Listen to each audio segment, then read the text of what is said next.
Hey folks, it's Pete from Allen Manufacturing. I'm here at the HITS conference in Dallas 2016. I'm here with Steve Dean, one of the instructors, and to talk about his classes. Steve, what topic are you teaching?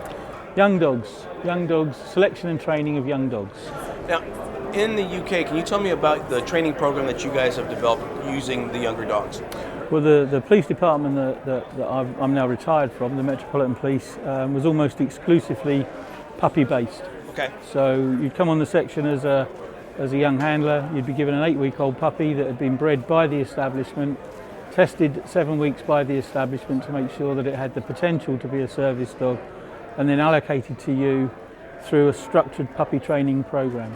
What were some of the traits as a puppy that you would look for? We used to use a character assessment, a puppy profiling character assessment. So we would look for a dog with good retrieve drive, we'd look for a dog that was very, very confident, we'd look for a dog that had good prey drive, high play drive, showed no signs of nervousness, and obviously in the majority of cases the father of that dog would be a service dog, and the mother would have been selected from a litter of puppies where most of the siblings would have gone on to be service dogs, but identifying the strongest female in the litter to go on to support the breeding program.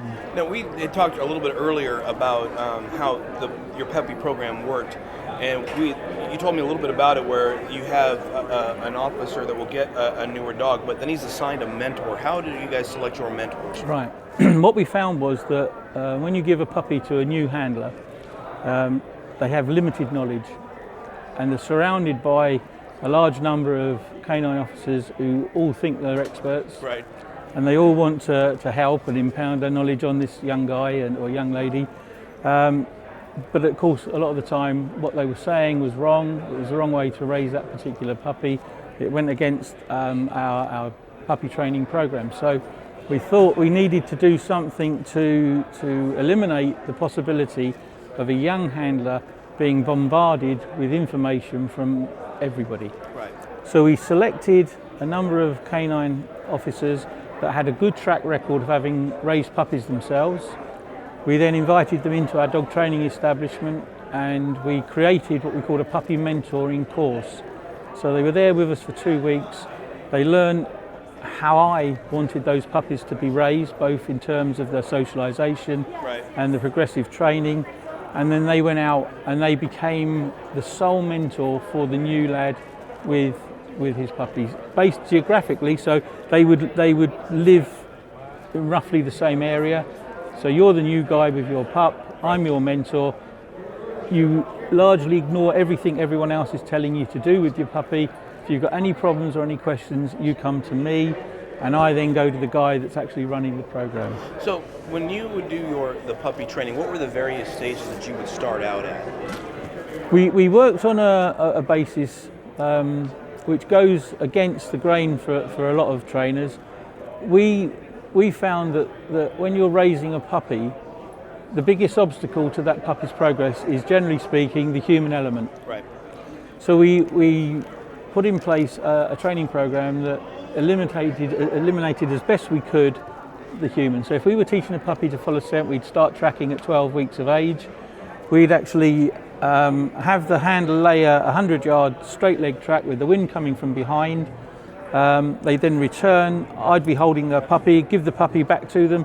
Puppy's all excited, get that nonsense out of the way, and then their instructions would be walk your puppy on a lead and collar back to where you've just put the toy, but under no circumstances do you say anything.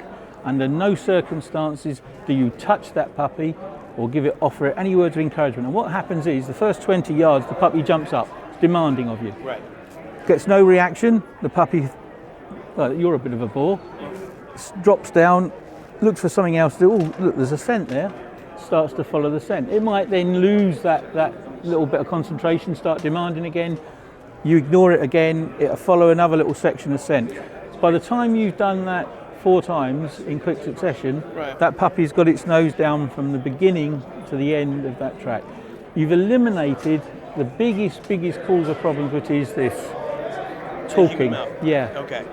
Because the moment you talk to a puppy, you will distract it from whatever it's doing. Right. And it's such a difficult thing to learn not to do, you know. I mean, I don't know how many times I've had to say to handlers, stop kissing your puppy, stop telling it what a good boy it is for nothing. Right. Because that reward, that praise is all we've got to offer. And if you're dishing it out willy-nilly, what are you actually going to use when you mean that you want to praise the dog, you know? So when do you start your aggression training? We will start soft ragging straight away. Straight away. 8 weeks. So yeah. and then so that 8 weeks, 4 weeks prior to doing the tracking, but right from when they're really kind of able to start kind of getting any imprinting. The attitude that we have, or I have, is that training is a human concept. The puppy has no concept of training. It doesn't know what training means.